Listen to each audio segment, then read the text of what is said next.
जय श्री वल्लभाधीश की जय, श्री गौ माता की जय।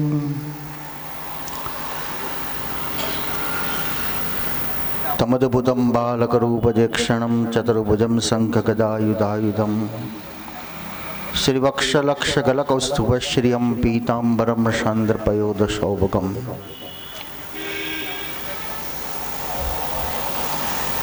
આજનો દિવસ અતિ આનંદ મારે ઉર્ના સમાય એવા પ્રભુ શ્રી કૃષ્ણના પ્રાગટ્યોત્સવ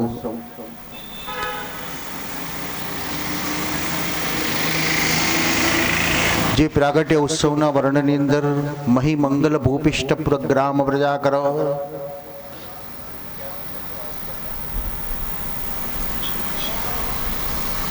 ચારેય તરફ મંગલ ગાન છે। જલારુ ઋષિત શ્રી યમુનાજી વહી રહેલા છે બે કાંઠે। નદ્ય પ્રસન્ન સલીલા શ્રી યમુનાજી જ્યાં પ્રસન્ન છે। મંદમ મંદમ જરજરા જરજરનો સાગરમ, અને કાળી વાદળી જેમ હસતી હસતી આવતી હોય ને ઝરમર ઝરમર વરસાદ કરે એવો આજનો પ્રભુના પ્રાગટ્યના અવસરનો એક માહોલ આજે આપણને એક અનુભવી રહેલા છે કે ઝરમર ઝરમર વરસાદ છે અને કૃષ્ણ આજે પધારી રહેલા છે।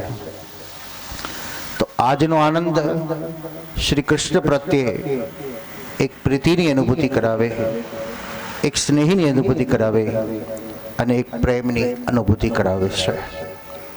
आओ कृष्णाश्रय आश्रम द्वारा आयोजित श्रीमद् भागवत कथा जेना चतुर्थ दिने कृष्णाश्रय आश्रम यूट्यूब पर जोई रहेला सर्व वैष्णव भक्तों અને આપ સૌના હૃદયમાં બિરાજતા પરમાત્માને વંદના। સર્વને જય શ્રી કૃષ્ણ। ગઈકાલે આપણે જે નૃષિ પ્રાગટ્યની કથા સુધી પહોંચ્યા હતા, પ્રહલાદે જે સ્તુતિ કરી છે, નૈતન મનઃતવ કથાસુ વિકુંઠનાથ સંપ્રિયતે દુરિત દુષ્ટમસાતુ તીવ્રમ। ભગવાન કેવો છે?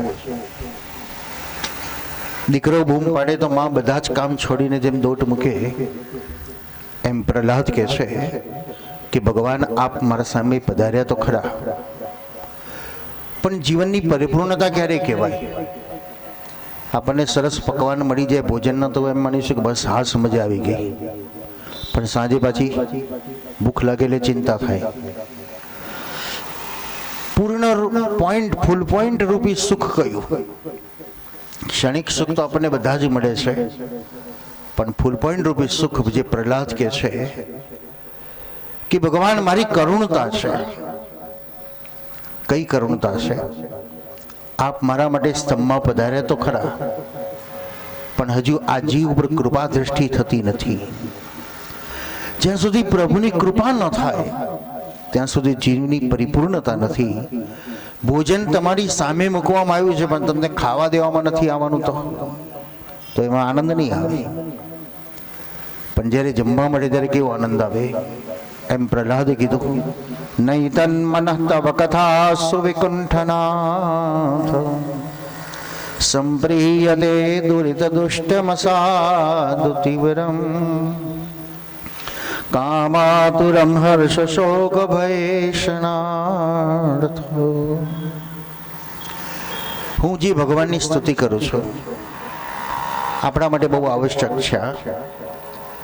તમે જે ભગવાનની સ્તુતિ કરો છો એ ભગવાન વૈકુંઠમાં નથી, એ ભગવાન ગોલોકમાં નથી કે દ્વારિકા કે મથુરામાં નથી, પણ એ જ ભગવાન તમારી સામે જ આવીને બેઠો છે, એ વિશ્વાસ હોવો જોઈએ। પ્રહલાદે કીધું ભગવાનનું જે સ્તુતિ કરું છું કોઈ વૈકુંઠના નાથની નહીં, પણ વૈકુંઠનો નાથ જે મારા સામે આવીને ઊભો છે હું એ ભગવાનની સ્તુતિ કરું છું। આપણે સ્તુતિ પ્રાર્થના કરી પણ ભગવાનની કૃપા ન થઈ તો શ્રી મહાપ્રભુજી ઉપાય બતાવે છે, પ્રભુના નામનો જય જયકાર કરો, પ્રભુનો ચરણ સ્પર્શ કરો તો ભગવાનની કૃપા થયા વગર રહેતી નથી। પ્રહલાદે પ્રભુનો નામનો જય જયકાર કર્યો, સ્તુતિ કરી, પણ કૃપા ન થઈ તો પ્રભુનો ચરણ સ્પર્શ કર્યો. તમે બેનપણીને વાત કહો છો, પણ બેનપણી હુંકારો નથી આપતી. તો તમારી સામે જ બેઠી છે, સાથે જ છે, છતાંય હુંકારો નથી આપતી, એટલે તમે એને હાથ અડાડશો. ભાઈ તને કહું છું. એટલે બેનપણી ઝબકી જઈને શું કહ્યું? તો હું ક્યાંની બોલતી હતી કે હવામાં ગયું. હા, હું વિચારોમાં હતી એટલે મને કે તારું સંભળાયું નહીં. એમ કદાચ આપણે પ્રભુનો જય જયકાર કરીએ છીએ, પણ ભગવાનના ભક્તો અનેક છે, કદાચ આપણી વાણી ન પહોંચી હોય તો શ્રી આચાર્યચરણે આજ્ઞા કરે છે તમે પ્રભુનો ચરણ સ્પર્શ કરો. ચરણ સ્પર્શ કરશો એટલે ભગવાનનું ધ્યાન જશે. નૃસિંહ નારાયણનું ધ્યાન પ્રહલાદ ઉપર ગયું અને પ્રહલાદને ઉચકી લીધો. તુષ્ટો વિ રાજા યદિ સેવકભ્ય. તમે કોઈ ધનવાનની ખુશામત કરો તો આપણને શું આપે? 5-50,000 આપી દે, 2-5 લાખ આપી દે. કોઈ રાજાની ખુશામત કરો તો એકાદ ગામ આપી દે. પણ રાજા ધીરાજ ભગવાનની ખુશામત કરો તો ભગવાન ઉચકીને પોતાની ગોદમાં બેસાડી દે. આજે પ્રહલાદને ભગવાને પોતાની ગોદમાં બેસાડી દીધો. 1000 વર્ષો સુધીનો પ્રહલાદને રાજા બનાવ્યો, વાત્સલ્યનો પ્રેમ આપ્યો, હિરણ્યકશ્યપનો ઉદ્ધાર કર્યો. સુખદેવજી વર્ણન કર્યું પરીક્ષિતનું. પરીક્ષિતનો એક પ્રશ્ન છે, માનવ માત્રનું કલ્યાણ થાય તેવી મને કથા કહો. કોઈ એક વ્યક્તિનું નહીં, પણ પ્રત્યેક જીવનું કલ્યાણ થાય. પરીક્ષિતે પૂછ્યું, મારા દુનિયામાં એવા કેટલાય માણસો છે જે મંદિરમાં નહીં જતા હોય, સત્સંગ નહીં કરતા હોય, તીર્થયાત્રા નહીં કરતા હોય, ભજન નહીં કરતા હોય, દાન નહીં કરતા હોય, તો એવા લોકોનું કલ્યાણ નહીં થાય. ગૃહસ્થ મોક્ષની કથા કહો. કશું જ ન કરવા કરીએ અને છતાંય મુક્તિ પમાય એવી મને કથા કહો. ગૃહસ્થની કથા આવી. કર્મનિષ્ઠા. જે કંઈ કામ કરો છો એમાં વિશ્વાસ રાખવાની જરૂર છે. પછી વ્યવસાય કરો છો, ખેતી કામ કરો છો કે રસોઈ બનાવો છો, આપણું જે કર્મ છે એ કર્મમાં વિશ્વાસ રાખો. કર્મ પ્રધાન વિશ્વ કરી રાખા, જો જસ કરઈસો તસ ફલ ચાખા. પ્રાધાન્ય કર્મ છે, જેવું કર્મ છે તે પ્રમાણે આપણને ફળ મળે છે. ગ્રસ્થ મોક્ષમાં પણ બતાવ્યું કર્મ નિષ્ઠા રાખો, એમાં વિશ્વાસ રાખો. ખેડૂતનો દીકરો ખેતરમાં બી રોપી આવ્યો અને બીજા દિવસે ખપડી લઈને ખોતરવા જાય કે બીના ફણગા ફૂટ્યા, ફણગા ફૂટ્યા. આખી જિંદગી જતી રહે પણ ફણગો ફૂટે ખરો. તો પિતા એ સમય ગુરુ મંત્ર આપે છે કે બેટા 15 દિવસ હવે આંટો મારવાનો, કશું જોવાનું નહીં. બી રોપવા એ આપણું કર્તવ્ય છે, ઉગાડવું એ ભગવાનની ફરજ છે, પાણી આપવું એ આપણો ધર્મ છે, અને એને ફળ આપવા, દાણા ભરવા એ ભગવાનનું કર્તવ્ય છે. કર્મમાં વિશ્વાસ. તપોનિષ્ઠા. વચગાળાનો સમય એ આપણું તપ છે. આજે આપણે તપ કર્યું, 3 થી 4 1 કલાક તપ જ કર્યું કે લાઈટ ગતી રહીને એકદમ વિચાર આવ્યો કે ભાઈ આમના ઘરેથી લઈ લઈએ તો એ તપની ધીરજ ન રહે તો સફળતા ન મળે. તો કર્મનિષ્ઠા, તપોનિષ્ઠા, કેચિ જ્ઞાનના યોગયો. રૂપિયો કેવી રીતે કમાવો એ કળાની જરૂર છે, અને કમાયેલો રૂપિયો કેવી રીતે વાપરવો એની વિશેષતા છે. ક્યાં શું બોલવું એની પણ કળા જોઈએ, ક્યાં ન બોલવું એ પણ એક કળા છે. તો આ જ્ઞાનની જરૂર છે. જીવન કેવી રીતે જીવવાનું અને પરમાત્માને કેવી રીતે પામવાનું. જીવન જીવતા કદાચ આપણને બધાને આવડી જશે, પણ પરમાત્માને પામતા નથી આવડતું. જીવન તો જેમ તેમ જીવી જાણ્યું, પણ મરણને કેમ કેમ માણીશું એ આપણી પાસે જ્ઞાન નથી. તો સંસારમાં ગ્રહસ્થની અંદર જરૂર છે એ જ્ઞાનની પણ પ્રાપ્તિ કરવાની જરૂર છે. કર્મનિષ્ઠા, તપોનિષ્ઠા કે જે જ્ઞાન નહીં યોગયો સ્વાધ્યાય નહીં રહો. સ્વાધ્યાય કરો. આપણે સ્વાધ્યાય એટલે પુસ્તકનો પાઠ કહીએ છીએ, પુસ્તકનું વાંચન કહીએ છીએ. અહીં સ્વાધ્યાયનો અર્થ બતાવ્યો સ્વનું અધ્યયન કરો. તમે તમારી જાતનું અધ્યયન કરો. તમે તમારા આપને પૂછો તમે કોણ છો. કોઈ વ્યક્તિ આપણને પૂછશે કે તમે કોણ છો, તો આપણે આપણું નામ આપીશું, આપણું પિતાનું નામ આપીશું, ગામનું નામ આપીશું, આપણી જાતિનું નામ આપીશું. પણ પૂછનાર આપણો આત્મા છે અને જવાબ આપનાર પણ આપણે છે. કોણ છે આપણે? તો કોઈ સ્ત્રી નહીં, કોઈ પુરુષ નહીં, તો શરીરની બનાવેલી રચનાઓ છે. કોઈ જાત નહીં, કોઈ પાત નહીં. હું કોણ છું? હું ઈશ્વરનો સંતાન છું. ઈશ્વર અંશ જીવ અવિનાશી. તુલસીદાસજી દીદી કે પ્રત્યેક જીવનમાં જે અંશ છે એ અંશ ઈશ્વર છે. જે પ્રકાશ કહીએ છીએ, જેને આપણે આત્મા કહીએ છીએ, પછી એને પરમાત્મા કહીએ છીએ, જીવાત્મા કહી દઈએ છીએ. હું કોણ છું? બાળક જન્મ્યો હોય ને તમે પૂછો તારું નામ શું, તો એને કઈ ખબર નથી, કઈ શું બોલતો જ નથી. પણ આપણે એનું નામ પાડી દીધું એટલે એ નામ બની ગયું. આપણે એને જાત બતાવી એટલે જાતિવાળો બની ગયો. આપણે એને દીકરા દીકરી કહ્યું એટલે દીકરા દીકરી પ્રમાણે બની ગયો. તો પૂછો હું કોણ છું? હું ક્યાંથી આવ્યો? અત્યારે આપણે કહીશું કે આ સોસાયટીમાંથી આવ્યો, પણ આત્માને પૂછવાનું છે તો ક્યાંથી આવ્યો? તો એને ખબર જ નથી ક્યાંથી આવ્યો. પણ એક આપણા હાથમાં છે, ક્યાં જવું છે. તમે ઘરેથી નીકળ્યા તો તમારા ઘરવાળાને તમારે કહ્યું હશે કે ભાઈ હું પાલિકા બગીચામાં કથા સાંભળવા જઉં છું. અહીં તમે બધા કથામાં બેઠા છો, પણ હમણાં 6:30 પછી તમે જશો અને કોઈ તમને પૂછે કે હવે તમે કઈ જવાના, તો પછી આપણે કહી દઈએ ને તારે શી પંચાતે, હું જ્યાં જવું હશે ત્યાં જઈશ. હું બેનપણીના ઘેર ચા પાણી કરવા જવું, કોઈને શાક લેવા જવું, બજારમાંથી ખરીદવા જવું કે ઘેર જવું, એ જવા માટે બધા જ સ્વતંત્ર છે. તો ક્યાં જવું છે એને એક પ્લાનિંગ કરવાની જરૂર છે. કે જ્ઞાન યોગયો સ્વાધ્યાયનો એક સહ અધ્યયન કરવાનું. મારી સાથે શું આવશે? એક ભાઈને 4 પત્નીઓ છે. એક પત્ની જેને બહુ ચાહે છે પણ એ પત્નીને એવોર્ડ કરે છે. બીજી એક પત્ની છે ને બહુ જ ચાહે છે ને છુપાઈને રાખે છે. ત્રીજી એક પત્ની છે ને ક્યારેક 2-4 મહિને એની પાસે જાય. ચોથી એક પત્ની છે ને 6 મહિને વર્ષે એની સાથે જાય. જીવન વ્યતીત કરતા કરતા મૃત્યુનો સમય આવી ગયો. એને વિચાર થયો કે મારી સાથે કોણ આવશે? ત્યાં એને થયું કે જેને બહુ જતન કર્યું છે, બહુ સાચવી છે, બહુ સ્નેહ આપ્યો છે, એ તો મારી સાથે આવશે જ. એટલે પત્નીને બોલાવીને કીધું હું જાઉં છું, તું મારી સાથે આવીશ ને? પેલી પત્નીએ તરત નક્કો પડી દીધો, હું તમારી સાથે નહીં આવું. તો શું કરીશ? તો તમે જશો એટલે હું બીજાને વળી જઈશ. પેલો ઉદાસ થઈ ગયો, નિરાશ થઈ ગયો. જેને મેં આટલું બધું જતન કર્યું, આટલું બધું ધ્યાન રાખ્યું, એ જ મારી સાથે આવવાની ના પાડે છે. બીજી પત્નીને કીધું તું મારી સાથે આવીશ? એને કીધું આવીશ, 5-7 ડગલા તમારી સાથે આવીશ, પછી નહીં આવું. ત્રીજી પત્નીને પૂછ્યું કે તું આવીશ? એને કીધું હું આવીશ ખરી, પણ સ્મશાન સુધી આવીશ, એનાથી આગળ નહીં આવું.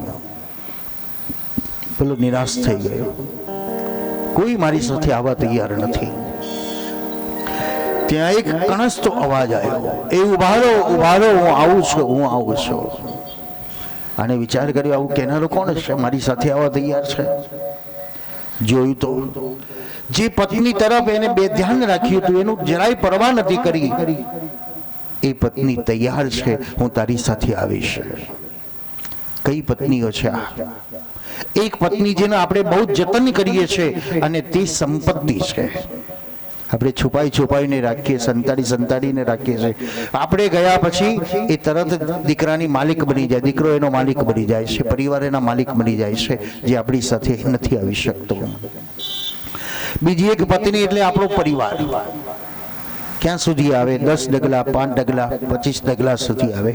ત્રીજી એક પત્ની એટલે આપણો સમાજ, જે સ્મશાન સુધી આપણને મૂકવા માટે આવે છે. પણ એક પત્ની જે આપણી જોડે આવવા તૈયાર છે, ક્યારે એનું આપણે ધ્યાન નથી રાખતા, અને તે આત્મા. આપણે કદી આત્માને પૂછ્યું ખરું કશું તને શું તકલીફ છે? કોઈ બીજી વ્યક્તિ પૂછશે તો આપણે તરત કમ્પ્લેનો બતાવીશું, આ તકલીફ છે, આ તકલીફ છે, આ તકલીફ. પણ આપણે જ આપણા આત્માને પૂછવાની જરૂર છે, તને શું તકલીફ છે? તારે શું જોઈએ છે? તારી શું જરૂર છે? જેનું જતન કરવાની જરૂર, જેનું ધ્યાન રાખવાની જરૂર, જેને સુશોભિત કરવાની જરૂર છે, એનું પોષણ કયું છે? શરીરનું પોષણ ભોજન છે, પણ આત્માનું પોષણ તો ભજન છે, સેવા એનો વ્યાયામ છે, સત્કર્મ એનું ભાથું છે, અને એને જોઈતું હોય છે. ગ્રસ્ત મોક્ષની અંદર બતાવ્યું મારી સાથે શું આવશે એ સ્વાધ્યાય કરો, કશું જ આવવાનું નથી. આएगा सो जाएगा राजा रंक फकीर, कोई विमान में बैठ के कोई गाड़ी में बैठ के बाकी सब कंधे बदल बदल के. પ્રત્યેક આવે છે ને પ્રત્યેક જાય છે, પણ શું સાથે લઈ જવું છે? આ પરિવારજનો કોઈ નહીં બતાવે, પણ શાસ્ત્રો સત્સંગ આપણને બતાવે છે શું સાથી આવશે.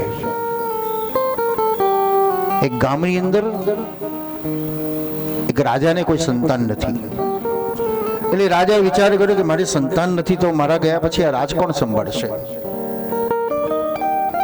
રાજ કોણ સંભાળે? એટલે મંત્રીમંડળ ભેગું કર્યું. એક જેને કીધું મહારાજ આખી આ પ્રજા તમારો રાજા જ કહેવાય, દીકરાઓ જ કહેવાય, તો બધાને રાજા બનાવી દો ને. બીજો કહેવાય કે મહારાજ બધા રાજા બને તો પ્રજા કોણ બનશે? રાજા કીધી વાત સાચી. એક વ્યક્તિ કીધું એક કામ કરો, દરેકને એક વર્ષ સુધી રાજા બનાવો. પણ એક વર્ષ સુધી રાજા બનાવો તો કેટલા બધા ચોપડા રાખવા પડે, કેટલું બધું યાદ રાખવું પડે. લાગો કે એનો એ ફરી આવી જાય તો. એટલે કીધું એ વાત સાચી, તો શું કરીએ હવે? એક બુદ્ધિજીવી હતો, એને કીધું કે મહારાજ મારા કયા પ્રમાણે કરો, ચોપડા રાખવાના નહીં, યાદ રાખવાનું નહીં, અને એનો એ વ્યક્તિ ફરી પાછો આવે જ નહીં.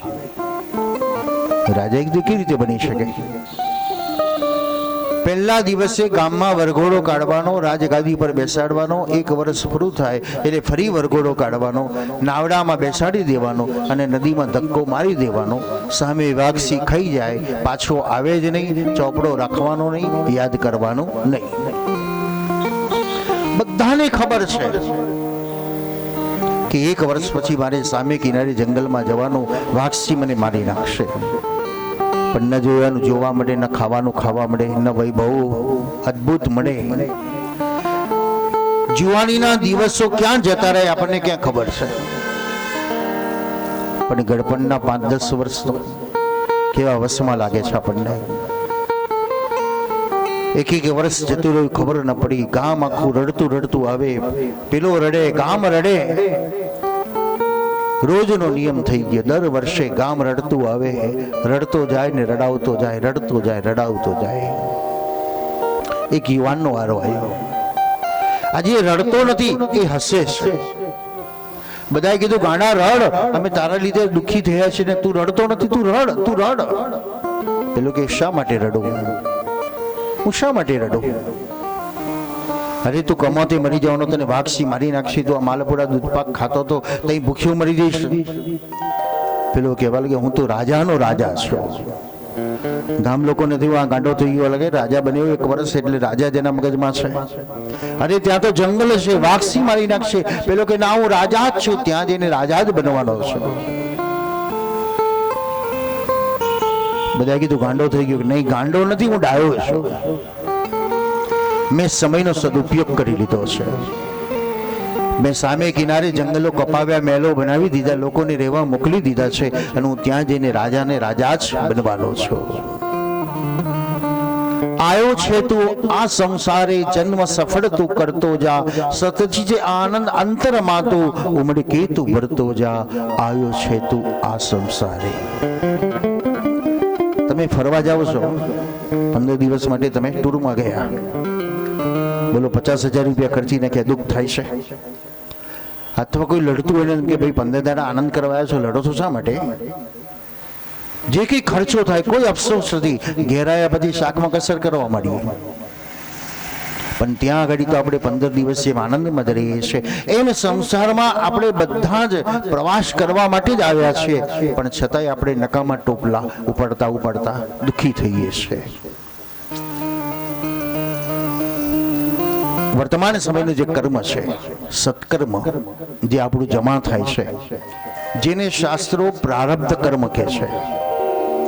તમે જે કર્મ કર્યું છે એનું તમને ફળ નથી મળ્યું, એ સંચિત ક્રિયાત્મક ફળ થયું, અને એ સંચિત ક્રિયાત્મક ફળ પ્રારબ્ધ કર્મ બનીને ફરી આપણી સામે આવીને ઊભું રહે છે.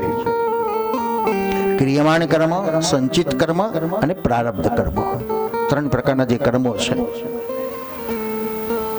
ગ્રસ્ત મોક્ષની જે કથા બતાવી સ્વાધ્યાયની, સ્વાધ્યાય કરવાની જરૂર છે. મારી સાથે શું આવશે, શું લઈ જવું છે, મારે સ્વનું અધ્યયન કરી લેવાનું છે. બીજો દેવ બહુ જ આવશ્યકતા છે આજે સમાજ માટે, અને સંતાનોને જાગૃત કરવાની જરૂર છે કે દેવ કયો કહેવાય, દેવ કોને કહેવાય. શ્રીમદ ભાગવતનો 7મ સ્કંદ કહે છે દો દેવ પિતૃ કાર્ય છે. પહેલો દેવ કયો બતાવ્યો તો માતૃદેવો ભવ. હાલતો ચાલતો દેવ આપણો એટલે મા બાપ એ આપણો દેવ છે. જેને આમન્યા, જેનું માન સન્માન સેવા થવી જોઈએ, પણ આપણે સ્વચ્છંદ બની જઈએ છીએ અને વૃદ્ધોને આપણે હળદૂત કરી દઈએ છીએ. એ અપરાધ કરી રહ્યા છે. ગૃહસ્થ મોક્ષની જે કથા બતાવી, પહેલો દેવ આપણે મા બાપ છે. દેવ દેવ જ રહે છે, દેવ કદી રૂઠતો નથી, અને તેથી શરીર છોડીને જાય તો પણ પિતૃદેવો ભવ. અને દેવ બતાવ્યો, ભાઈ તું પિતૃ બનીને પણ તું અમારો દેવ બનીને રહે. જીવતા મા બાપની સેવા કરવાની જરૂર છે, અને પિતૃઓના માટે શું કરી શકાય તો એના તર્પણ કરવાની જરૂર છે. આ કારતક માસ ચાલી રહેલો છે એટલે પિતૃનો માસ છે. પહેલાના સમયમાં ચૈત્ર માસ, કાર્તક માસમાં તર્પણડીઓ કરાવતા હતા, બ્રાહ્મણોને જમાડે, પરિવાર સાથે જમતા હતા, હવન કરે. હવે ધીરે ધીરે બધું લુપ્ત થઈ ગયું.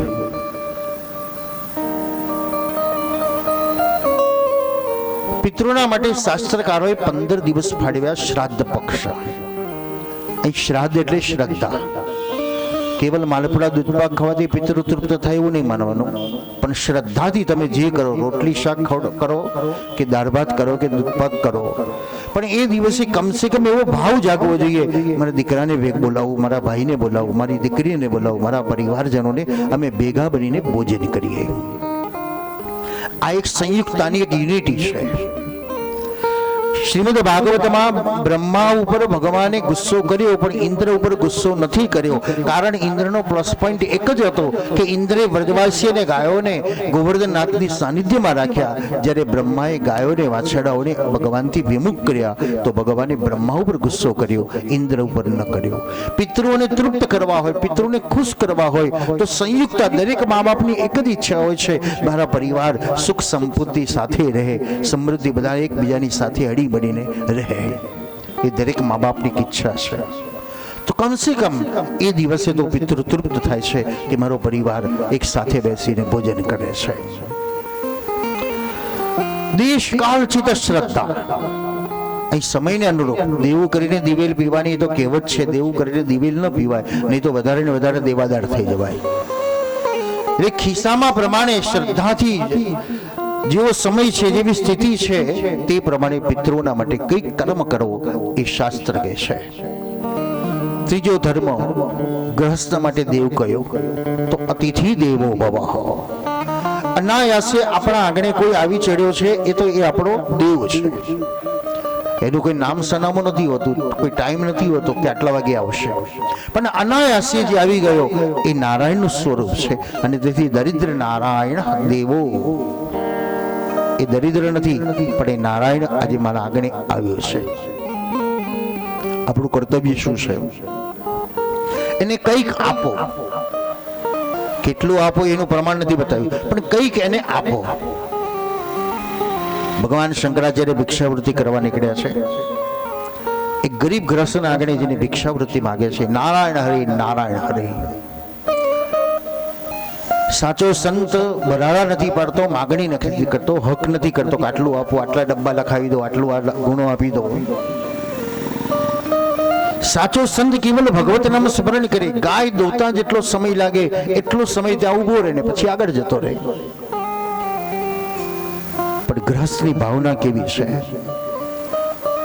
મારે આગળ આવેલો અતિથિ ખાલી હાથે ન જવો જોઈએ. ઘરમાં તપાસ કરે કે અંદરનો દાણો નથી, એ કોડી પાઈ નથી. આંગણે સંત ઉભો છે, કંઈક આપવું છે. તપાસ કરતા કરતા 2-3 દિવસનું એક સૂકું આમળું હાથમાં આવી ગયું. દુખી હૃદય છે, પણ ભાવ છે મારા આગળ આવેલો અતિથિ ખાલી હાથે ન દેવો જોઈએ. શંકરાચાર્યના પાત્રમાં સૂકું આમળું મૂકી દીધું. આ કયા સંતની કથા છે? સાચા સંતની કથા છે. આજ તો ભિખારીને તમે રૂપિયા આલો તો પાછો ફેંકી દે. 10નો સિક્કો આપો ને. સામે ચાલીને આજે તો સંતો માગે ભાઈ તારે 25 લાખ આલવા જ પડશે, તારે આટલું આ કરવું જ પડશે, આટલા ડબ્બા ઘી આલવું જ પડશે. ભગવાન શંકરાચાર્યની આંખમાં ગુસ્સો નથી આવ્યો, પણ શંકરાચાર્યની આંખમાં આંસુ આવી ગયા. સંત હૃદય નવનીત સમાના. આવો સંત જે સમાજને દુખી જોઈને દુખી થઈ જતો હોય. પછી એ કપડા બદલવાની જરૂર નથી. તમે પણ બીજાના દુઃખમાં દુખી થઈ જતા હો તો તમે પણ સંત જ બની ગયા. શંકરાચાર્યની આંખમાં આંસુ આવ્યા. લક્ષ્મીનો પોકાર કર્યો.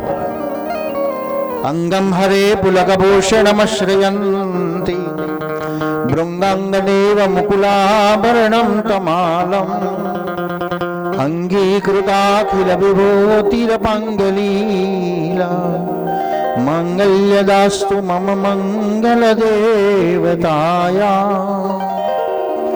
લક્ષ્મીનો હવન થયો. બોલો મારે શું આજ્ઞા છે? આ ગરીબના ઘરમાં તો સોનાનો વરસાદ કર. પણ મહારાજ એનું કોઈ પુણ્ય નથી, તપ નથી, વ્રત નથી. શંકરાચાર્ય કીધું મારી આજ્ઞા છે, ભલે એનું કશું જ ન હોય પણ આજ્ઞા છે, તું એને ઘેર સોનાનો વરસાદ કર. કયું વ્રત કર્યું, કયું તપ કર્યું, કયું જપ કર્યું, કયું દાન કર્યું? એક જ નિયમ રાખ્યો, આંગણે આવેલા અતિથિને કંઈક આપો. તમે મુઠ્ઠી આપો કે એક દાણો આપો કે જોડી ભરીને આપો, પણ એને કંઈક આપો. પિતૃને તર્પણ કરવાથી પિતૃ તૃપ્ત થાય તો સંતતિ પ્રદાન થાય છે. આજે બધાને પિતૃ બહુ નડે છે આજકાલ તો. શનિવારને અમાસ હોય તો ચાણોદમાં 200 લઈ લઈને લોકો ટોળે ટોળા જાય છે. કેમ ભાઈ? બધાને પિતૃ નડે છે. કેમ નડે છે પિતૃઓ? આપણે એની સેવા ન કરી, એનું કાર્ય ન કર્યું, આપણે એને સંતોષ ના આપ્યો, સુખ ના આપ્યું. પિતૃ તૃપ્ત થાય તો સંતતિ પ્રાપ્ત થાય. કારણ જે ગયા છે એ જ પાછો આવે છે.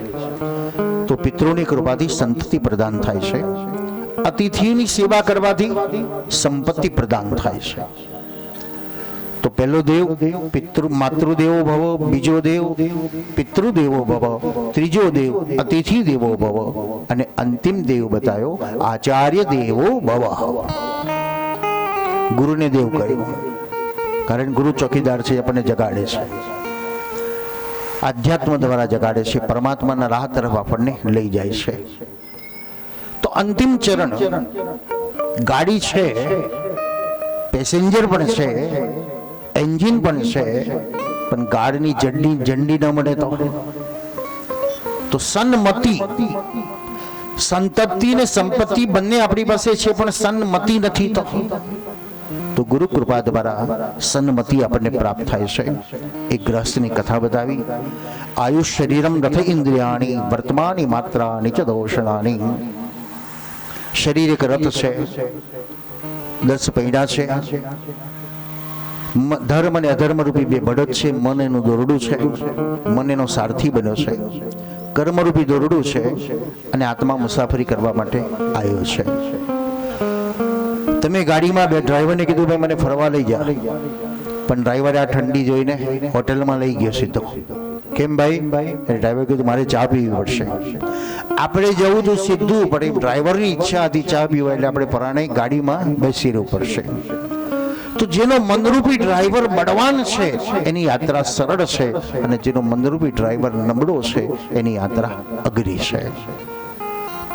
તો મનને સ્વસ્થ કરવાનું, મનને નિરોગી કરવાનું.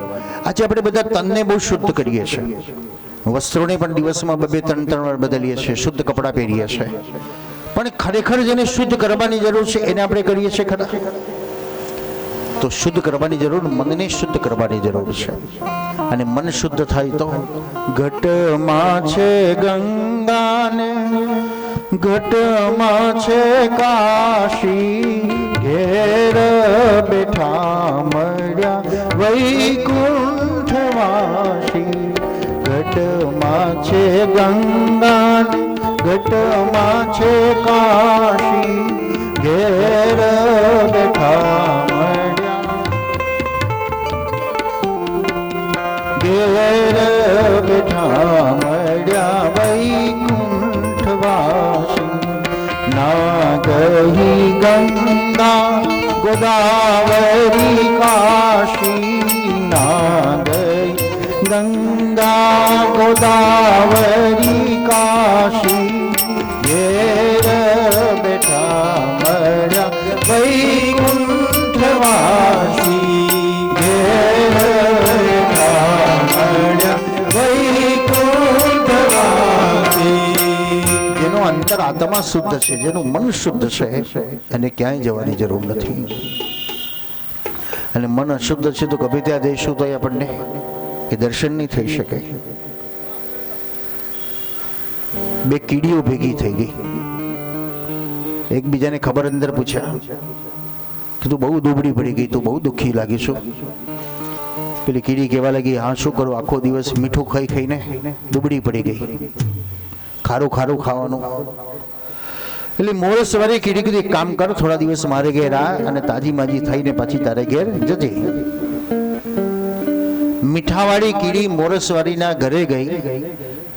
મોરસવાળી કીધું, ચાલ આ ડુંગર ઉપર ફરી આવીએ અને જેટલી મોરસ ખાવી એટલી ખાઈ લે. આખી મોરસની ગુણ ઉપર ફરી પૂછ્યું, કેવો સ્વાદ આવ્યો, કેવો આનંદ આવ્યો. પેલી મીઠાવાળી કીડી કહેવા લાગી, મને તો બધું ખારું ખારું જ લાગે છે. મોરસવાળી કીડી કહેવા લાગી, મને મીઠું મીઠું લાગે ને તને ખારે ખારું. મોરસવાળી કીડીની નજર ગઈ તો મીઠાવાળી કીડીના મોઢા આગળ નાનો સરખો મીઠાનો કણ હતો. એ જ્યાં મોઢું મૂકે ત્યાં એને ખારું ખારું ને ખારું જ લાગે. તો વિત્તમ યદા મન શુદ્ધમ, મન જેનું શુદ્ધ છે તો ઓટોમેટિક બધું શુદ્ધ બની જાય છે. ગ્રહસ્થની કથા. પરીક્ષિત કીધું, મહારાજ મને કહો કથા શું સાથે આવે છે? ગજેન્દ્ર કથા આવે. આપણી જ કથા છે. ગજ એટલે શરીર છે. આપણું શરીર અલમસ્ત છે, રૂષ્ટપુષ્ટ છે, પણ શરીરમાં બળવાન કોણ છે? તો ઇન્દ્રિયો બળવાન છે. આપણા અવાજથી 10 માણસ બેસી જાય ખરા, પણ આપણે કોના અવાજથી બેસી જઈએ છે? એ વ્યસનોથી આપણે બેસી જઈએ. હવે એના વગર નહીં ચાલે ભાઈ. તો ગજ એટલે ઇન્દ્ર છે, ગજ એટલે શરીર છે, એની ઉપર એક બળવાન છે. તો ઇન્દ્રિયો બળવાન છે, મન બળવાન છે, એની ઉપર બળવાન કોણ? તો ભગવત નામ સ્મરણ છે. ગજેન્દ્રની 1000 પત્ની 1000 બાળકો છે. સરોવરમાં જળક્રિયા કરે છે. ચિત્કાર પર ચિત્કાર કરતા કરતા ગજેન્દ્રનો અવાજ મગરે સાંભળ્યો. વિસ્મૃતિની સ્મૃતિ. વિસ્મૃતિ એટલે મૃત્યુ છે અને સ્મૃતિ એટલે જન્મ છે. તમે ભૂતકાળ ભૂલી ગયા તો કોઈ દુઃખ નથી, પણ ભૂતકાળને યાદ કરો તો પાછું દુઃખ આવી જાય. ભૂલ્યા એટલે સુખ મળ્યું અને યાદ કર્યું એટલે દુઃખ મળ્યું. ગજેન્દ્રની પત્ની અને બાળકો સાથે ગજેન્દ્ર જડ ક્રિયા કરે છે. માણસ 3 રીતે ઓળખાય. એક એની વાણીથી ઓળખાય, બીજો એના રૂપથી ઓળખાય. તો ગજેન્દ્રનો અવાજ કોના કાનમાં ગયો? મગરના કાનમાં. 10 વર્ષથી તમારો પાડોશીનો દીકરો પરદેશ રહેતો હતો અને એક દિવસ અડધી રાત્રે અવાજ આવ્યો એટલે તરત જ તમે જાગી ગયા ને શું કહેશો? ફલાણાનો દીકરો આવી ગયો લાગે છે. તમને કોઈ કહ્યું નથી, સમાચાર મળ્યા નહીં, છતાં પણ તમે અવાજથી ઓળખી ગયા અને તરત કહી દીધું, ભાઈ એ જ દીકરો આવ્યો છે. અવાજથી પરિચિત ન થાય તો તમે દરવાજો અડધી રાતે ખોલતા નથી, પણ બારીમાંથી જુઓ છો ને ભાઈ કોણ છે, એટલે રૂપ જોઈને તમે એને ઓળખી લો છો. તો ગજેન્દ્રનો અવાજ મગરે ઓળખી લીધો, આ મારો શત્રુ છે. એક સુંદર એક્ઝામ્પલ બતાવું. કે પહેલી વાર તમે 25 માણસની વચ્ચે બેઠા છો, પહેલી જ વાર તમે બધાને મળ્યા છો, પણ એ સમયે આપણા મનની અંદર અલગ અલગ પ્રતિભાવ આવે છે. કોઈ વ્યક્તિ બોલે તો આપણને ગમે છે, કોઈની સામે જોવાનું મન થાય છે, કોઈને આપણે ઘેર લઈ જવાનું મન થાય છે, કોઈ બોલતો હોય તો એને ગમતું નથી, કોઈની સામે એની સામે આપણે જોવાનું મન પણ થતું નથી. આવા ભાવ કેમ આવ્યા? પહેલી જ વખત તમે 25 માણસની વચ્ચે બેઠા છો, છતાંય 25ના માટે અલગ અલગ તમારા મનની અંદર ભાવ કેમ જાગ્યા? તો જેની સાથે જેવો સંબંધ હતો ગત જન્મમાં, એ સંબંધ તમારી સામે જાગૃત થાય છે. અને એકાદ વ્યક્તિને આપણે ઘેર બોલાવીને ચા પાણી કરાવવાની ઈચ્છા થાય છે. ગજેન્દ્રનો શત્રુ ગત જન્મનો મગર હતો, અને મગરે અવાજ સાંભળ્યો, આ કોણ છે? આ તો મારો શત્રુ છે. એટલે ગજેન્દ્રનો પગ પકડ્યો. પગ પકડતાની સાથે ગજેન્દ્ર બચાવવાનો પ્રયત્ન કરે.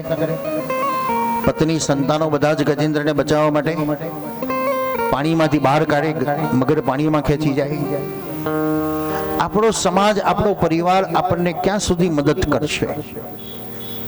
આપણે ક્યાં સુધી લોકોને મદદ કરીએ? 1 વાર, 2 વાર, 3 વાર, 10 વાર, પછી તો કહીને ભાઈ હવે થાક્યો, હવે તારી જાતે કર લેજા.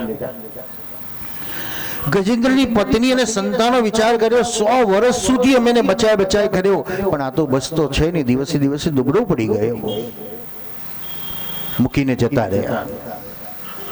નિરાધારનો આધાર કોણ? આપણે ક્યારે કહીએ ને કે મારું કોઈ નથી, ત્યારે ભગવાન હસતું હશે. તું એકવાર મને કહેતો ખરો કે તું મારો છે, હું તત્પર છું તારી સાથે આવવા માટે, તારો પડછાયાની જેમ ઉભો રહું, પણ તું એકવાર મને પોકાર કર, તું મારો છું. ગજેન્દ્રની પત્નીઓ છોડીને જતી રહી. ગજેન્દ્રએ પોકાર કર્યો. એક કલ્પના કરો કે અત્યારે તમે એક સાંકડી કેડીમાંથી પસાર થઈ રહેલા છો. 2 બાજુ કાંટાની વાડ છે, અને તમારી મસ્તીમાં તમે ચાલો છો. બરાબર તમારી સામે એક વાઘ આવ્યો. એટલે જીવ બચાવવા માટે દોડી ગયા. જેવો જીવ બચાવવા દોડ્યા તો પાછળથી 7 સૂંઢનો હાથી આપણને ગાંડો બનીને મારવા આવી રહ્યો છે. આગળ સિંહ, પાછળ હાથી, 2 બાજુ કાંટાની વાડ, વચ્ચે આપણે એકલા જ છીએ. અને તે સમયે કાંટામાં આપણે કૂદી પડ્યા. કાંટા ખાતા ખાતા દોડતા જઈએ છીએ. હાથી અને સિંહ બંને આપણી પાછળ છે, અને એકદમ કૂવામાં ધપ કરતા પડી ગયા. ભગવાનની કૃપાથી થોડું પુનબળ આડું આવ્યું કે એક વડની વડવી કૂવામાં લટકતી આપણા હાથમાં આવી ગઈ. હાશ ભગવાન શ્રીનાથજી બાબા, તમારી સેવાનું ફળ મળ્યું કે પગ ભાગતા બચી ગયા. વડવઈ પકડીને લટકીને ઉભા છે. આપણી ડોક ઊંચી ને ઊંચી છે. હાથી ને સિંહ બંને બહાર કિનારા ઉપર ઉભા છે. રાહ જુએ ક્યારે આવે ને ખાઈ જાઉં, ક્યારે આવે ને મારી નાખો. 1 કલાક સુધી તમે ઊંચું જોયું એટલે ડોક દુખવા લાગી. વિચાર થયો, લાવને સજ નીચે જો. આવો વિચાર કરી જેવું નીચે જોવા ગયા, ત્યાં બરાબર તમારી કેન્દ્ર બિંદુની નીચે એક મોટો અજગર મોઢું ફાડીને બેઠો છે. જેવો હાથ છૂટે સીધું મારા મોઢામાં આવી જાય. નીચે જોવું નહીં ગમે આપણને, તરત જ આપણે ઉપર નજર કરી દીધી. જેવી ઉપર નજર ગઈ તો આપણા પરસેવો છૂટવા લાગ્યો. કારણ જે દોરડું પકડીને ઉભા હતા, એ દોરડા ઉપર 2 કાળા ઉંદરો દોરડું કાપી રહ્યા છે. બોલો, હવે તો દોરડું કપાઈ એટલે સીધું અજગરના મોઢામાં. પણ બચવું છે એટલે હે ગોવર્ધન ધરણ, હે શ્રીનાથજી, હે યમુનાજી, હે વલ્લભ, કેવો પોકાર નીકળે, આર્તનાદ હૃદયમાંથી. ઇમરજન્સી દ્વાર ખોલી જાય. હવે જેવો તમે પોકાર કરો છો ને, તે સમયે એ વડની વડવઈ ઉપર એક મધપૂડો હતો. એ મધપૂડો મધથી લદબદ થયેલો. તમે બૂમો પાડવા જાઓ એટલે વડવઈ હલે છે, અને વડવઈ હાલતા એમાંથી મધમાંથી ટપ ટપ ટીપા સીધા તમારા મોઢામાં પડે છે. અને ભગવાન આવી ગયા. બોલો, અત્યારે આપણે શું કહીએ? જો ખરેખર આવું બને ને તો હું તો ભગવાનનો હાથ પકડીને જતો જ રહું, પણ જતા નથી. જીવનમાં આવી વિકટ પરિસ્થિતિ આવે, અને એ સમયે જો આપણે ભગવાન લેવા આવે તો એમ કે ભગવાન ઉભારો ને, આ થોડાક તરસે જીવ જતો હતો ને, આ 2-4 ટીપા તો લઈ લેવા દો. દુઃખમાં યાદ કરી લઈએ, ભગવાન લઈ જાય, પણ સુખ આવે ત્યારે સુખાવસાને ઇદમેવ શ્વાસારમ, દુઃખાવસાને ઇદમેવ જ્ઞેયમ.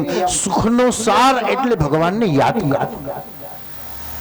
દુઃખમાં તમે ભગવાનને યાદ કર્યા માટે તો ભગવાને તમને સુખ આપ્યું, પણ સુખમાં ભૂલ્યા. અને જે સુખમાં યાદ કરે છે તો ભગવાન કહે છે દેહાવસાને ઇદમેવ જાપ્યમ ગોવિંદ દામોદર માધવેતિ. એ ભગવાન કે મૃત્યુના સમયે પણ હું એને સ્મરણ કરવા માટે આવું છું. ગજેન્દ્રનો ઉદ્ધાર થયો. ભગવાન ગરુડે ચડીને આવ્યા અને ગરુડે ચડીને ગોવિંદ અવતારની સાથે સુદર્શન ચક્ર દ્વારા મગરનો શિરછેદ કર્યો, ગજેન્દ્રનો ઉદ્ધાર કર્યો. પરીક્ષિત કીધું મહારાજ મને કહો કથા. સુખદેવજી વર્ણન કર્યું. પરીક્ષિત, સમુદ્રનું મંથન કરવાનું છે. મન મંથન કરો તો કંઈક માખણ મળે છે, પણ એક વ્યક્તિથી નહીં થાય. સંસાર પણ એક મંથન છે કે જે પતિ પત્નીના મંથન દ્વારા સંસારને સ્વર્ગ બનાવવાનો પ્રયત્ન કરવાનો છે. બધાના સહયોગની જરૂર છે, બધાના સાથની જરૂર છે. મારું આગમન તારું મારું હૈયારું કરવા જઈએ તો સફળતા ના મળે. પણ બધા જ એમ કે નહીં આપણા બધાનું જ છે તો પરિવાર કેટલો બળવાન બની શકે. ઇન્દ્રએ કીધું આ દાનવોને મારવા છે, ચાલો બ્રહ્માની પાસે જઈએ. બ્રહ્માએ કીધું ચાલો શંકર પાસે જઈએ, અને શંકર કીધું ચાલો વિષ્ણુ પાસે જઈએ. આ મંથનમાં બધાની સહયોગની જરૂર છે. એટલે શંકર પણ આવ્યા, બ્રહ્મા પણ જોડાયા અને વિષ્ણુ પણ જોડાયા.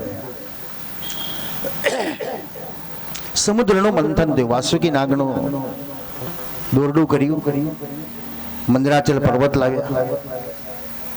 જેવો પર્વત મૂક્યો એવું પાણીમાં ઉતરી ગયો. કેમ ઉતર્યું? તો ભગવાનનું પીઠબળ નતું. કોઈ પણ કાર્યમાં જ્યાં સુધી ભગવાનનું પીઠબળ નથી મળતું ત્યાં સુધી સફળ થવાતું નથી. કોઈ વ્યક્તિને તમે ઉત્સાહી કરવા માટે થોડું પીઠબળ આપો તો એટલો ઉત્સાહી થઈ જાય છે. નાના છોકરાને કહો બેટા હું તને ચોકલેટ ખવડાવીશ, ચાલ આટલું ભણી લે, આટલું કામ કરી લેતો. દીકરો દોડતો જાય છે. પણ તમે એને એમ કહો તને કશું નથી આવડવાનું, બેહી જા, તો છોકરો કશું નહીં કરી શકે.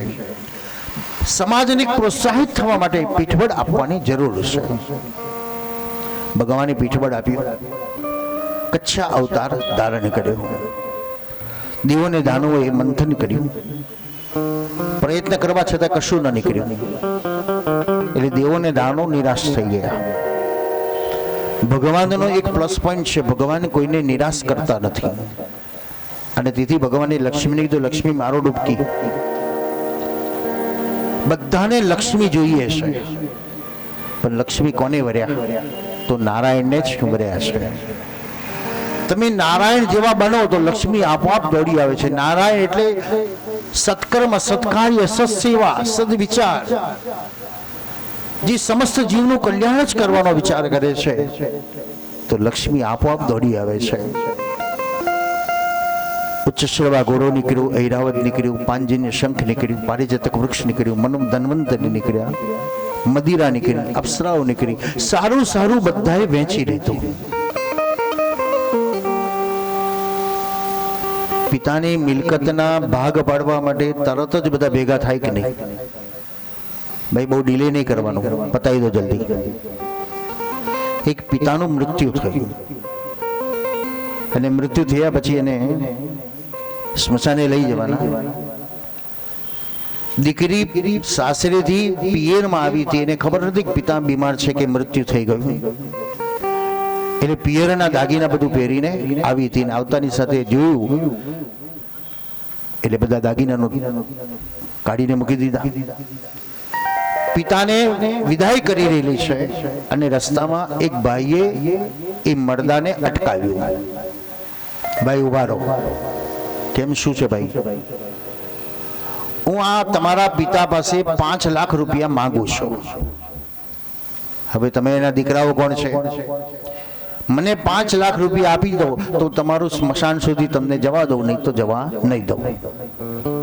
એટલે દીકરાઓ તો બબડવા લાગ્યા, બાપો મરતો ગયો ને મારતો ગયો, દેવો રૂપિયો તો મૂક્યો નથી ને ઉપરથી દેવો હાલતો ગયો. ભાઈ અત્યારે નથી પૈસા. પેલા કીધું નહીં, અત્યારે પૈસા આપો, કાં તો જવાબદારીનો લેખિત કરીને આપો કે હું પૈસા આપીશ. એક દીકરાઓ બીજા સામે સામે જોવા લાગ્યા, કોઈ તૈયાર ન થયું. અને ત્યાં સમાચાર ઘરે પહોંચ્યા અને દીકરીએ જાણતાની સાથે દોડતી આવી, ભાઈ હું એની દીકરી છું, તમારે દેવું કેટલું છે? 5 લાખનું. હા, આ મારા દાગીના છે, લો, જેટલા થાય એટલા ગણી લો અને બાકીના રહેશે હું તમને મહિના 2 મહિનામાં બધા જ રૂપિયા તમને ચૂકવી દઈશ. જ્યાં પેલી વ્યક્તિના હાથમાં દાગીનાની પોટલી આપી અને પછી એ ભાઈએ કીધું કે મારે 5 લાખ લેવાના નથી, પણ મારે 5 લાખ આપવાના છે. અને તેથી મેં વિચાર કર્યો કે એનો સાચો અધિકારી કોણ છે, સાચો એનો દીકરો કોણ છે. કે લેવામાં તો બધા તૈયાર થાય, પણ આપવામાં કોણ તૈયાર થાય? અમૃત નીકળ્યું. અમૃત બધાને પીવું છે, હળાહળ ઝેર કોઈને પીવું નથી. સુખ બધાને જોઈએ છે, દુઃખ કોઈને જોઈતું જ નથી. સૂરજ અત્યારે વાલો લાગે કારણ ઠંડી છે, પણ ઉનાળામાં સૂરજ વેરી લાગે ત્યારે એસી સારું લાગે આપણને. સુખની પણ જરૂર છે ને દુઃખની પણ જરૂર છે, ગરમીની પણ જરૂર છે, ઠંડીની પણ જરૂર છે અને વરસાદની પણ જરૂર છે.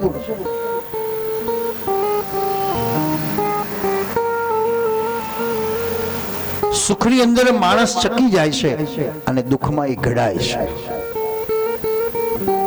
દુઃખેષુ મનોદ્વિગ્ન મના સુખેષુ વિગત સ્પૃહ વિતરાગ ભય ક્રોધ સ્થિત દિનમનિરુચ્યતે.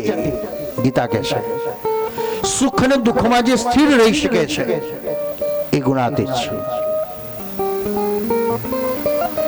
સુખદેવજી વર્ણન કર્યું, રાજન, અમૃત નીકળ્યું એટલે ઝઘડો થયો. ભગવાને મોહિની રૂપ લીધું, દાનવોનો નાશ કર્યો, દેવોને અમર કર્યા. બલિની કથા આવી. અહીં દાનની કથા છે. શા માટે દાન કરવાનું? જેમ તમે તમારા દીકરાઓને સમજાવો છો ને, બેટા પૈસાની આવક છે, પગાર છે, થોડા પૈસા બચાવો. કોઈ રિકરિંગ કર, કોઈ સેવિંગ કર, કોઈ ડિપોઝિટ કર, કોઈ ઇન્વેસ્ટમેન્ટ કર, ભવિષ્યમાં કામમાં આવશે. એમ દાન પણ એક આપણું સેવિંગ છે કે જે કરવાથી એ ભવિષ્યમાં આપણને એનું પુણ્ય પ્રાપ્ત થાય છે. અને સુડીનો ઘાસ હોય સરી જતો હોય છે. આવતું હોય આકસ્મિક વિઘ્ન બહુ જ મોટું, પણ ક્ષણની અંદર એ વિઘ્નને દૂર કરી શકે એ પુણ્ય બળ આપણું. બલિ રાજા દાન કરે છે કારણ બલિને ત્રિલોકનો રાજા બનવું છે. અને દાન કરતા કરતા બલિ પૃથ્વીનો રાજા થયો, પાતાળનો રાજા થયો. બલિ વધારે ને વધારે દાન કરવા લાગ્યો. શા માટે?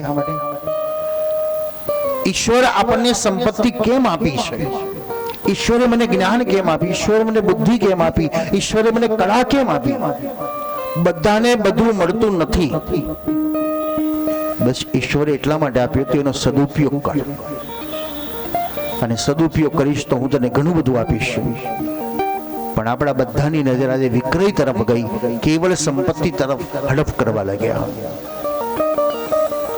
બલિરાજા દાન કરે છે, પૃથ્વીનો પાતાળનો રાજા થયો. બલિને હવે સ્વર્ગનો રાજા બનવું છે. બલિના ગુરુ શુક્રાચાર્ય કીધું એક ઉપાય છે, બલિ તું યજ્ઞ કર. પણ સમાજને નબળું કરવા માટે બલિ રાજનીતિ કરી કે સમાજ નબળો કેવી રીતે પડે. તો સમાજનો આગેવાન બળવાન હતો. એ સમયનો સમાજનો આગેવાન કોણ હતો? બ્રાહ્મણ. પરિપૂર્ણ કળા જેનામાં છે તે બ્રાહ્મણ છે. અને તેથી ગુરુકુળની અંદર એ વિદ્યાર્થીઓને ગુરુઓ પાકશાસ્ત્ર, શાસ્ત્રો, શસ્ત્ર, અસ્ત્ર, યોગ, લાકડા કાપવાથી માંડી સામાન્ય કામથી બધા જ કામ એને શીખવાડતા હતા કે જેથી બાળક પરિપૂર્ણ બની શકે. એ સશક્ત બનતો હતો, નિડર બનતો હતો, આધ્યાત્મિક બનતો હતો, એ ભક્તિવાળો બનતો હતો. એટલે બલિએ વિચાર કર્યો, આ બળવાન બનાવનારો કોણ છે? આ બ્રાહ્મણ છે. એટલે બલીએ પાઠશાળામાં જઈને કીધું, ગુરુજી તમે આ બાળકોને ભણાવો છો એના બદલામાં તમને શું મળે છે? બ્રાહ્મણોએ કીધું, અમારે કશી જરૂર નથી. એ સમયના આશ્રમોને યાદ કરો કે ઝૂંપડીઓ બાંધી બાંધીને એ ગુરુકુળના વિદ્યાર્થીઓને ભણાવતા હતા. ત્યાં આગળ કોઈ ધનવાન એ ગુરુને ઓફર કરી શકતો નહોતો કે એને ડબડાવી શકતો નહોતો, કારણ એ સ્વમાનથી એ પોતે જીવન જીવતા હતા અને સમાજ સેવા કરતા હતા. આજે લાખો રૂપિયા લોકોની પાસેથી લઈ અને આશ્રમો બનાવે એટલે પરિસ્થિતિ શું આવે પછી? વેપારી બુદ્ધિ વાળો તો વેપારી બુદ્ધિથી જ વિચારે, મેં 2 કરોડ આપ્યા છે, મને 5 કરોડ મળવા જોઈએ એમાંથી પાછા. તો પરિણામ વિકટ પરિસ્થિતિ વર્તમાનમાં આવતી જાય છે. બલીએ બ્રાહ્મણોને કીધું, તમને હું એવું કામ બતાવું. અરે પણ મેં વિક્રય ન કરી શકીએ, અમે અમારો ધર્મ ન છોડી શકીએ. બલીને કીધું, તમારો ધર્મ તમે યજ્ઞ કરો તો, અને યજ્ઞના બદલામાં હું તમને 10,000 સોનામોર આપું તો? બ્રાહ્મણોએ વિચાર કર્યો, તો આપણું જ કામ છે ને યજ્ઞો કરવા. પરિણામ શું આવ્યું? સમાજ નબળો પડવા લાગ્યો, સમાજના બાળકો નબળા પડવા લાગ્યા. કારણ આગેવાન જ કામ નથી કરતો. તો ઘરની વેડી વ્યક્તિ એટલા માટે કામ કરવાની જરૂર છે, એટલા માટે સેવા સ્મરણ પુનદાન કરવાની જરૂર છે કે એને જોઈને એના સંતાનો કરે. પણ જો આપણે જ નહીં કરીએ તો સંતાનો પણ નહીં કરે. બ્રાહ્મણોએ યજ્ઞો કર્યા, સમાજ નબળો પડવા લાગ્યો. બલી ધીરે ધીરે બધાને ભય આપી, બોર્ડ આપી અને રૂપિયાનું દાન કરીને બધાને પોતાના અંડરમાં કરી દીધા. વર્તમાન જે પોલિટિક્સ ચાલી રહેલું છે, દરેકના ખાતામાં 2,000 રૂપિયા પડી જાય એટલે હવે કોઈ બોલવાનું નથી. મનરેગા દ્વારા અનેક પ્રકારનું અનાજ લોકોને મળતું જાય છે, એટલે મફત મળે છે આપણને, એટલે શું ચિંતા છે? તો સમાજને સશક્ત કરવા માટેની જે તાકાત છે, સમાજને એક આગેવાન બનાવવાની તાકાત છે, એ બલીએ જેમ નબળો પાડી દીધો એમ સમાજ નબળો પડતો જાય છે. બલીએ 99 યજ્ઞ કર્યા, બ્રાહ્મણોના આશીર્વાદો મળ્યા. બલી પૃથ્વીનો રાજા, પાતાળનો રાજા, બલીનો સ્વર્ગનો રાજા થવા તૈયાર થયો છે. આશો તુષ્યંતિ મે દેવશ્યંત્યા મમ પુત્ર કહ. કશ્યપ અને અદિતિ નામના પતિ પત્ની છે. જે અદિતિએ કશ્યપને કીધું, મારે પુત્ર જોઈએ છે. કશ્યપે કીધું, વ્રત કરો. ફાલ્ગુન શ્યામલે પક્ષે દ્વાદશાયમ પયોવ્રત. ફાલ્ગુન માસની શુક્લ પક્ષની દ્વાદશી દિવસથી પયોવ્રતનો પ્રારંભ કર્યો. દૂધ પવિત્ર છે અને પવિત્ર પુરુષ પ્રગટ થાય છે. સમય પર સમય વ્યતીત થયો. ભાદ્રમાસ શુક્લ પક્ષ દ્વાદશી તિથિ મધ્યાહનકાળ અભિજીત મુહૂર્ત.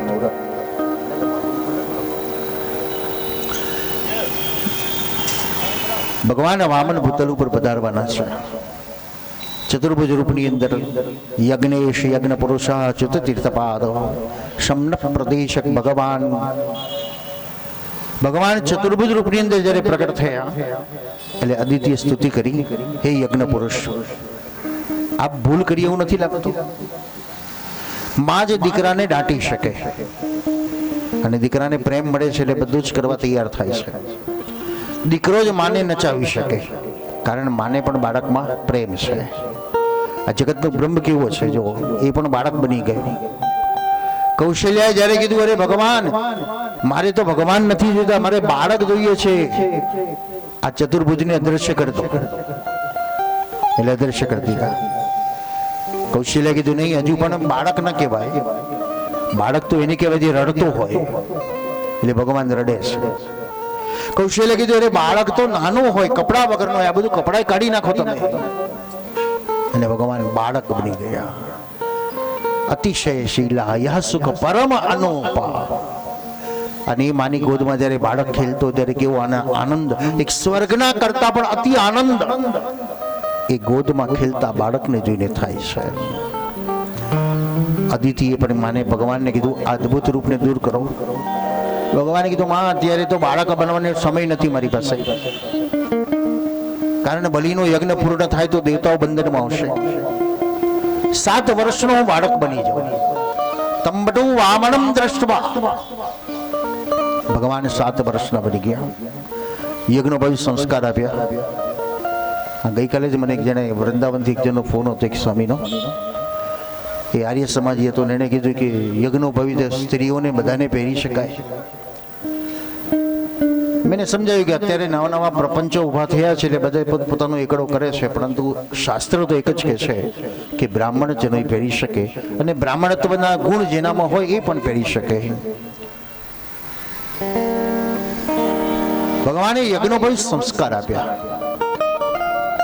3 દોરા એટલે સત્વ, રજ અને તમ. એનાથી જે પર બ્રહ્મની ગાંઠ તે બ્રાહ્મણ. જે બ્રહ્મનું જેની પાસે જ્ઞાન છે ને બ્રહ્મ સુધી જે પહોંચાડી શકે છે તે બ્રાહ્મણ. અનાદિકાળમાં વ્યાસાસન ઉપર કેવળ બ્રાહ્મણનું સ્થાન હતું. આજે તો બધા જ વ્યાસજી બની ગયા. એ ડાયરા કરીને, ચોપડીઓ વાંચીને, શેખ શાયરીઓ કરીને એક વ્યવસાય બનાવી દીધો. શ્રીમદ વલ્લભાચાર્ય જે આજ્ઞા કરી છે, શ્રીમદ ભાગવત જીવન નિર્વાહ માટેનું સાધન નથી, પણ બધા જીવન નિર્વાહ માટેનું સાધન બનાવી બેઠા છે. આ કેવલ બાંટવાનું સાધન છે. કારણ આ તો એ પરીક્ષિતની અનમોલ જડીબુટ્ટી છે કે જે પરીક્ષિતનું કલ્યાણ કર્યું અને સમાજનું કલ્યાણ થઈ શકે. જો સંપત્તિથી થતું હોત તો સંપત્તિથી કલ્યાણ નથી થતું. તમે જ્યારે સત્કર્મ કરો છો ત્યારે કલ્યાણ થાય છે. બાકી તમે ખરીદવા જાઓ તો એક ધનવાન શેઠ બહુ જ દાન કરે, પણ દાન એવું કરે કે મોટી મોટી તકતીઓ લગાડાવે. ફલાણાએ આ પાણીનો કૂવો કરી આલ્યો, ફલાણે પણ પરબ બાંધી, એને ધર્મશાળા બાંધી, એને આ મંદિર બાંધ્યા, એને આ કર્યું. એટલું બધું દાન કર્યું કે એનું લિસ્ટ મારીને તો ખરવો રૂપિયા એને દાન કર્યા. પણ એક દિવસ જીવનમાં વિકટ પરિસ્થિતિ આવી. સુખી હતો પણ હવે દુઃખી થઈ ગયો. ખાવાની તકલીફ પડવા લાગી. એની પત્નીએ કીધું એક કામ કરો, મેં એવું સાંભળ્યું છે કે જોડેના ગામમાં એક શેઠ છે, એ લોકોનું પુણ્ય ખરીદે છે. શેઠે કીધું તો મારી પાસે તો બહુ પુણ્ય છે, મેં તો આટલા લિસ્ટ આખી નોટો ભરી છે, જુઓ તો બધું લઈને જવું ને તે જઈને વેચી આવું. એટલે પતિ કીધું જાવ તો થોડા રૂપિયા મળી જાય તો. એટલે પત્નીએ રોટલા બનાવ્યા. ચાલતો બીજે ગામ જઈ રહ્યો છે. 12 વાગ્યા, ભૂખ લાગી. પોટલી છોડીને રોટલો ખાવા જાય છે ત્યાં એક કૂતરું પૂંછડી પટપટાવતું આવ્યું. પેલાને વિચાર થયો આ જંગલમાં કૂતરાને કોણ ખવડાવતું હશે, લાવને અડધો રોટલો એને ખવડાવી દો. ત્યાં બીજું એક નાનું એનું બચ્ચું પૂંછડી પટપટાવતું આવ્યું. એટલે પાછો એક રોટલાનો અડધો રોટલો તો ખવડાવી દીધેલો, બીજો રોટલો પાછો એને અડધો કૂતરાને બચ્ચાને મૂકી દીધો. પાણી પીને ચાલવા લાગ્યો. ચાલતા શેઠને શોધ્યો અને શેઠને ઘેર જઈને કીધું, શેઠ મેં એવું સાંભળ્યું છે તમે લોકોનું પુણ્ય ખરીદો છો. શેઠે કીધું હા, તો મારી પાસે તો બહુ પુણ્ય છે, બતાવો કયા પુણ્ય છે. મેં આ પરબ બાંધી, આ કબૂતરખાનું બાંધ્યું, આ ધર્મશાળા બાંધી, આ સ્કૂલ બાંધી, આ દવાખાનું બાંધ્યું, આટલા બોકડા મૂક્યા અને આટલું આ કર્યું. શેઠે કીધું આનો 1 રૂપિયો ના આવે. પેલું કે 1 રૂપિયો નહીં, ના 1 રૂપિયો ના આવે. હજુ કંઈક બીજો કંઈક હોય તો યાદ કરો, હજુ કંઈક યાદ કરો. આખી ચોપડીના એક પાંદા ફેદી નાખ્યા, 1 પણ રૂપિયો ન મળ્યો. નિરાશ થઈને જઈ રહેલો છે અને જતા એને યાદ આવ્યું, શેઠ હું જ્યારે મારે ગામથી આવતો હતો ને અને હું રોટલા ખાવા બેઠો ને ત્યારે એક કૂતરો અને એનું બચ્ચું લઈને આવ્યો હતો, મેં મારો રોટલો એને ખવડાવી દીધો. શેઠે કીધું આના 1 લાખ રૂપિયા હું તને આપીશ. કે એનો અર્થ શું છે? કેવલ નામના પાછળ, પ્રસિદ્ધિ પાછળ અહંકાર અભિમાનથી કરેલું એ વ્યર્થ જાય છે. પણ સામાન્ય નિસ્વાર્થ ભાવથી, સેવા ભાવથી, સમર્પણના ભાવથી તમે એક કીડીને ચપટી દાણા મૂકો ને તો પણ એની નોંધ લખાય છે. રસ્તામાં પડેલું કેળાનું છિલકું લઈને એક બાજુ મૂક્યું તો એની પણ નોંધ લખાય છે. ભલે સમાજ તાલીઓ નહીં પાડે ત્યાં આગળ, પણ કુદરત એની નોંધ લખે છે કે એણે આ સેવાનું કામ કર્યું છે, જેનું પુણ્ય મળે છે. બલિરાજા દાન કરી રહેલો છે. આજે ભગવાન સ્વયં વામન યજ્ઞોપવિત સંસ્કાર ધારણ કરી બૃહસ્પતિના આશ્રમમાં ગયા. ગુરુની આજ્ઞાથી થોડી ભિક્ષાવૃત્તિ કરી લાવો. નર્મદાના ઉત્તર કિનારે બલિરાજા યજ્ઞ કરી રહ્યો છે. આપણા પણ બે કિનારા છે. વહેતો પ્રવાહ કયો છે? જે આપણું આ શરીર છે એ વહેતો પ્રવાહ છે. બાળપણમાંથી યુવાન બન્યા, યુવાનમાંથી વૃદ્ધ બની જઈએ છે. ઝરણામાંથી નદી બનીને નદીમાંથી સમુદ્રમાં સમાઈ જઈએ છે. વહેતું ઝરણું એ શરીર છે. બે કિનારા કયા છે આપણા? તો સંસાર અને પરમાર્થ. ઘડીક માં કિનારે, ઘડીક માં કિનારે, ઘડીક માં કિનારે કરીને દિવસો વહી જાય છે. નર્મદાના ઉત્તર કિનારે બલિરાજા યજ્ઞ કર્યો છે. આજે સ્વયં વામન બલિના આંગણે ગયા છે. એકવાર બલિની દ્રષ્ટિ બારી પર પડે તો ભગવાન વામને વિચાર કર્યો, મંત્રોના જાપ કર્યા છે. બલિના કાનમાં અવાજ કર્યો. આ બોલનારો કોઈ સામાન્ય ન હોય. કોણ છે? યજમાન પ્રબુદ્ધિયમ મનોરમમ. બલિરાજા પ્રસન્ન બની ગયો. સ્વાગતમ તે નમસ્તુભ્યમ બ્રહ્મ કિમ કરવામતે બ્રહ્મર્ષિનામ તપ સાક્ષાત. તમે કોણ છો મને ખબર નથી, પણ તમને જોઈને બહુ આનંદ થાય છે. કોઈ વ્યક્તિને જોયા પછી તમારા હૃદયમાં અલગ અલગ પ્રકારના તરંગો આવે છે અને એમાં પ્રસન્નતા આવે તો જાણવાનું